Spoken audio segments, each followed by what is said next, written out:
ஸ்ரீராம். என் YouTube பார்க்குறவங்க like பண்ணுங்கள், share பண்ணுங்கள், சப்ஸ்கிரைப் பண்ணுங்கள். நாங்கள் வருஷத்துக்கு ஒரு தடவை ஹோட்டல் போனாலும் ரொம்ப ஜாஸ்தி. யாராவது கெஸ்ட்டு வந்தால் போவோம், அப்படி இல்லாட்டி என் பையன் இருந்தால். மற்றபடி நாங்கள் ஹோட்டலுக்கு போகிற பழக்கம் கிடையாது.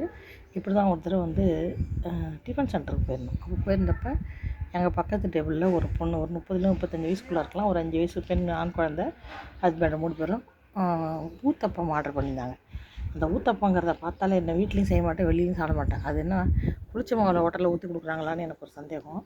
தோசைன்னா முருகலாக இருந்தால் தான் எனக்கு பிடிக்கும். இல்லை ஊத்தப்பம் எப்போ யாராவது ஆர்டர் பண்ணாங்கன்னா ஆச்சரியமாக பார்ப்பேன்.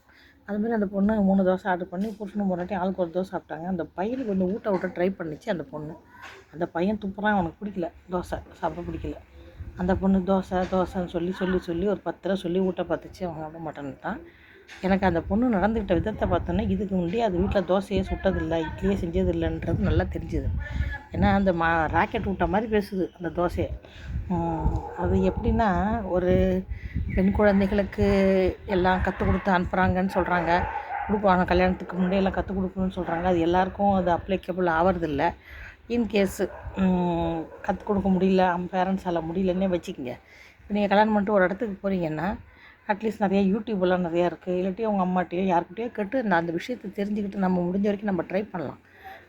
அதை விட்டுவிட்டு தோசைங்கிறது ஒரு பெரிய விஷயமே கிடையாது. ஏன்னா அது ரொம்ப ஈஸியான மாவு கூட இப்போ ரெடிமேடாக கிடைக்கிது, வாங்கி ஊற்றிக்கிறாங்க, ஏதோ பண்ணிக்கிறாங்க. அதை விட்டுட்டு அதை என்னமோ வானத்தில் ராக்கெட் விட்ட மாதிரி பிரிச்சு அந்த பொண்ணு. நல்லா கட்டாயமாக 100% எனக்கு கன்ஃபார்மாக தெரிஞ்சு போச்சு இந்த பொண்ணு இட்லியே தோசை வீட்டில் செஞ்சதில்லைன்ட்டு. அதனால் ரொம்ப பாவமாக இருந்தது அந்த பொண்ணை பார்த்து. நல்லா வேலை பார்க்குற பொண்ணுங்கிறது நல்லா பார்த்தா தெரியுது. அதனால் இந்த மினிமம் இது இருந்தால் வீட்டில் நான் ஒரு நேரம் இல்லாட்டியும் எப்போவுமே ஹோட்டலில் போய் சாப்பிட்டு நம்ம வயிற்றுக்கு எடுத்துக்க முடியாது. ஏதோ அக்கேஷன் ஒரு சேஞ்சுக்கு வேணால் மந்த்லி ஒன்ஸு ட்வைஸ் போய்க்கலாம் மொழிய. நம்ம சவுத் இண்டியனை பொறுத்த வரைக்கும் அந்த தோசை இட்லிங்கிறது ஒரு நம்ம உடம்போட அது உடம்புக்கு நல்லதா கெட்டதாங்கிறது ஒரு பக்கம் இருக்கட்டும். நிறைய பேர் இப்போ நிறையா அந்த ப்ரோட்டீன் சாப்பாடெலாம் சாப்பிடாதீங்க, அரிசி சாப்பிட்றது ஜாஸ்தி சாப்பிடாதீங்கன்னு என்னமோ சொல்கிறாங்க. அது இருந்தால் கூட என்ன தான் இருந்தாலும் நம்மளுக்கு ஒரு வாரம் 4 நாள் தாக்கு பிடிக்கும். இட்லி மாவு தோசை சாப்பிடுவோம், இல்லை வீட்டில் இல்லை. அதுக்கப்புறம் நம்மளுக்கு தோசைக்கு இட்லிக்கு ஏங்க ஆரம்பிச்சிடுவோம். அப்படி ஒரு கல்ச்சர் நம்மளுது. அதனால் இந்த ஒரு மினிமம் இதை ஒரு தோசை இட்லி இதை செய்ய கற்றுக்கிட்டாலே பாதி டிஃபன் வேலை ஆகிப்போடும்னு நான் நினைக்கிறேன்.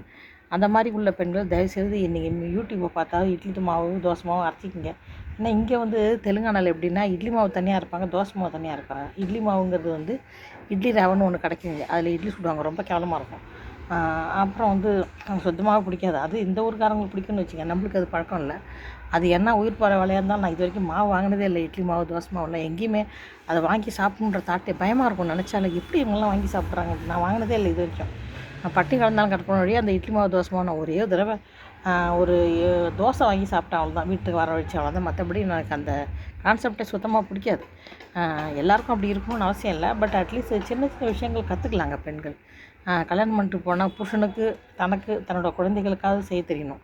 வெளியில் இருக்கணும் செய்யணுன்ற அவசியம் இல்லை.